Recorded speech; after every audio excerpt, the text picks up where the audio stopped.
welcome to another lesson of Miss Thomas Learning from Home. Today we're going to have a look at the Nazi occupation of Europe during World War II. So first of all, I want to draw your attention to the map of Europe. Germany right in the centre. The countries outlined by orange, so northern France, the Netherlands, Belgium, along with Poland, your Eastern Bloc countries, Austria, Czechoslovakia, and some of these other countries such as Serbia, were all occupied as part of the Reich Empire. Countries outlined in brown, so the southern parts of France, Italy, they were allies, so they were friends with the Nazis. We do have some neutral countries, for example, Switzerland there in the centre. So today I'm going to talk through 4 very different experiences of occupation under the Nazis. I'm going to start off with Poland, which is often regarded as the harshest occupation. So they accommodate the Nazis from the 1st of September 1939. This is the start of World War II when Britain declares war on Nazi Germany through that invasion of Poland. Now from the 1st of October 1939, Poland ceases to be a country anymore. The Nazis fully occupy this country and dismiss everything to do with the Polish government and all of their way and culture. The reason why the Nazis occupies this key word known as Lebensraum. This means living space. The Nazis want to invade and move their empire further east to give greater space for their Aryan race to expand, and Poland is seen as a key area for this. Their occupation is incredibly harsh. As I've mentioned, the Nazis try and get rid of every part of their culture. Schools are closed down. There's huge bouts of violence.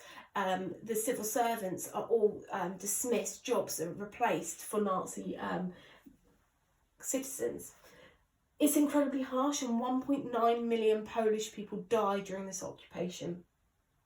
You also have a huge amount of Polish Jews living in Poland at this time, 3.5 million overall. It starts in 1940 with anti-Semitism, with the ghettos being opened, which I'll discuss in a later video. However, overall, by the end of World War II, 3 out of that 3.5 million Jewish population within Poland is murdered through the Holocaust. While Nazi Germany occupies Poland, we do see one significant example of resistance, and that is with Warsaw in 1944. The members of that resistance are, though, however, shot and murdered. In the western parts of Europe, occupation is slightly different. So the Netherlands we use as quite a positive experience, but it then goes into a negative experience in the later years of war. So just like Poland, it accommodates the Nazis to begin with. On the 10th of May 1940, the Nazis invade the Netherlands. Now, because of their similar ethnicity to the Germans, the Dutch people actually see very limited change within their day-to-day life. Schools are kept open, unlike Poland. Their culture remains unchanged, unlike Poland. Civil servants remain in their jobs, unlike Poland. So for the first 2 years of occupation under the Nazis, the Dutch people actually see it as quite an unchanged situation. From 1941 to 1942, we see a change. The Nazis change their tactics, and we see the first Jewish deportations, Jewish people being rounded up and moved into the working camps. We then see a huge change in the Dutch perspective and accommodation of the Nazis at this stage. There's huge resistance and strikes, and those strikes escalate. They escalate till in 1944 to 1945, there's huge amounts of starvation as they bring down the railway to try and kind of cut off the Netherlands for Nazi occupation.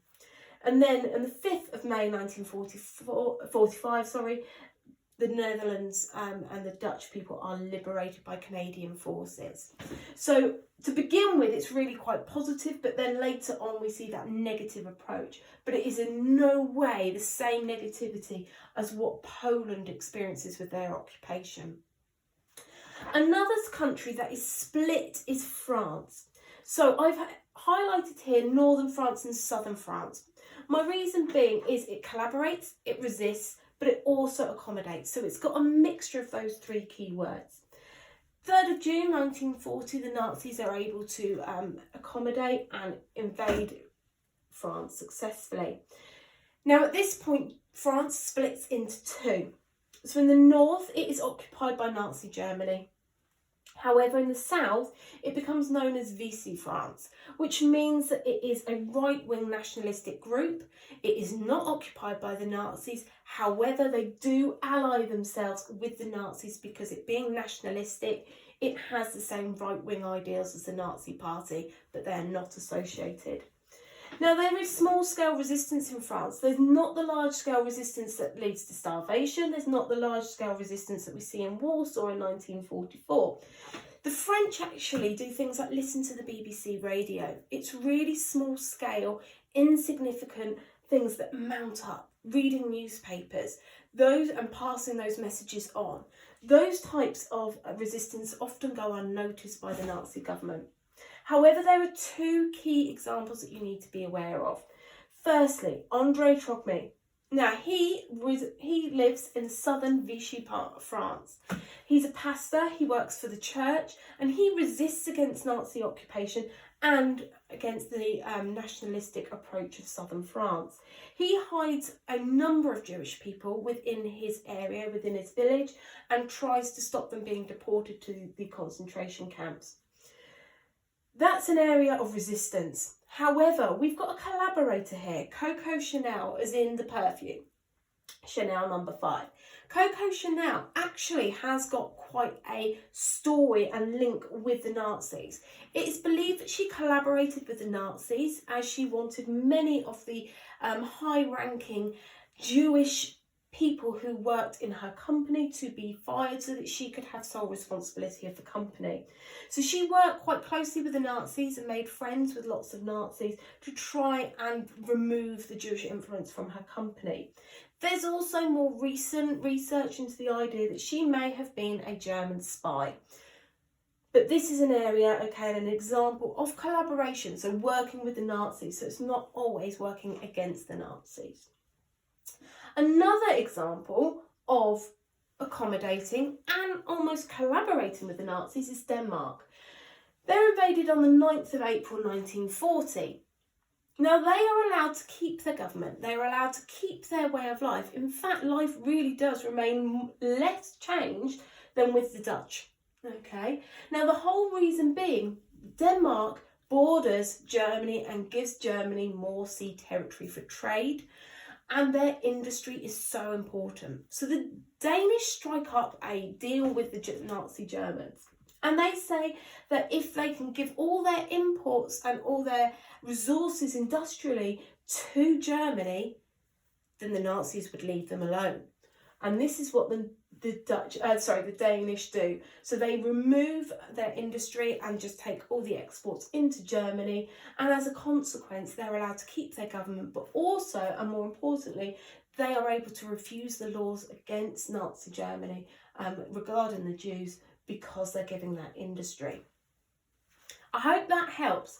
Now, one thing I'm going to make you aware of is the way that these questions often come up. It often is an 18-mark essay question. How far do you agree? Looking at the occupation and the experiences of occupation. They often compare the Dutch to the Polish and what their experiences of occupation are like and how similar they are. So one thing that you may want to go and do after watching this video is almost like a Venn diagram. What's similar but what's different about the Dutch and the Polish occupation? You also need to have some positive experiences, but also some areas of resistance that you need to talk about. So Coco Chanel, for example, is a good way of saying there is allies, there's working with, collaborating, but you've also got the small scale resistance there, and then you've got the resistance of the strikes in the Netherlands. Anyway, I hope that helps. Until next time, goodbye.